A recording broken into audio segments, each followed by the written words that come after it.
जिस प्रकार से डॉक्टर कई बार ये व्यक्ति को बताता है कि तुम्हें कोई रोग नहीं है, ऐसा बोलने पर व्यक्ति उस बात को स्वीकार कर देता है कि मुझे बहुत सी पीड़ाएं हैं, मुझे बहुत सारी कन्फ्यूजन्स हैं और मानसिक पीड़ाएं हैं, लेकिन आपने मुझे इसका समाधान नहीं बताया। तो डॉक्टर कई बार क्या करते हैं, वो इसको ये बताते हैं कि आपको एक बीमारी है और उसको एक डोज देंगे, कोई हाई इंजेक्शन देंगे, आप ठीक हो जाओगे।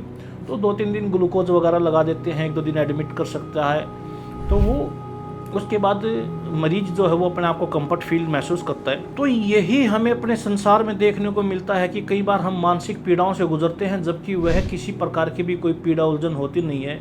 वह सिर्फ वहम या भ्रम जैसी चीज़ होती है और मानसिक कल्पनाएं होती है, और मानसिक कल्पनाओं को एकदम से ऐसा बना लेते हैं कि जैसे वह सत्य प्रकट होने वाली है। और इसी मानसिक कल्पना के कारण हम अनेक प्रकार के संबंधों को तोड़ लेते हैं, अनेक प्रकार की मुसीबतों से गुजरते हैं, मात्र सिर्फ यह है होने से कि यह घटना घट जाएगी, और उससे पहले ही हम इस चीज़ को कर गुजरते हैं और अपने जीवन को नरक बना लेते हैं। तो इसका समाधान क्या है? इसका समाधान यही है कि जिस प्रकार से व्यक्ति के भ्रम है, पहले उनको स्वीकार किया जाए और उनका वैसा ही झूठा निवारण किया जाए जैसा झूठा वह भ्रम है। भ्रम का कोई अस्तित्व नहीं है, उसका कोई संगत नहीं है, यह सिर्फ एक कल्पना मात्र से उपजता है।